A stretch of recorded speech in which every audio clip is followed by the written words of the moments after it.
ایک 5 سال کا بچہ وہ قرآن کریم کی تلاوت کر رہا تھا اور قرآن ویل لکل ہمزۃ لمزہ کو پڑھتے ہوئے وہ بچہ زارو قطار رو رہا تھا۔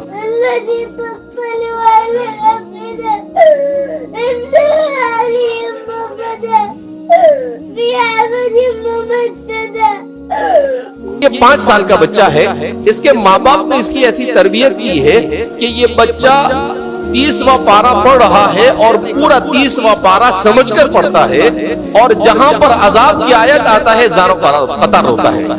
اس بچے کو قرآن کی تلاوت کرتے ہوئے اسے پوچھا جا رہا ہے کہ بیٹے کیوں رو رہے ہو تم؟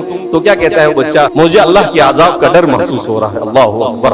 انہوں نے مجھے کہا ہم نے اپنی بیٹیوں کی ایسی تربیت کی ہے کہ ہماری بیٹیوں کے یہاں یہ التزام ہے کہ بچہ جب سے حمل ٹھہرتا ہے وہ کثرت سے قرآن کریم کی تلاوت کرتی ہے۔ جب بچہ پیدا ہو جاتا ہے تو بچے کے پیدا ہونے کے بعد ہمارے یہاں پر لازم ہے کہ کبھی بھی بچے کو بغیر وضو کے دودھ نہیں پلایا جاتا، اور اس کے سامنے کثرت سے قرآن پڑھا جاتا ہے، اور پھر اس کے بعد جب وہ تھوڑا سا شعور آتا ہے تو وہ کیا کرتی ہے، تو جو سورت پڑھتی ہے وہ ماں اس کے سامنے اس کا پورا قصہ اور اس پوری سورت کو بچے کے انداز میں سمجھاتی ہے، تو وہ بچہ اس کو سمجھ کر پڑھنے لگتا ہے۔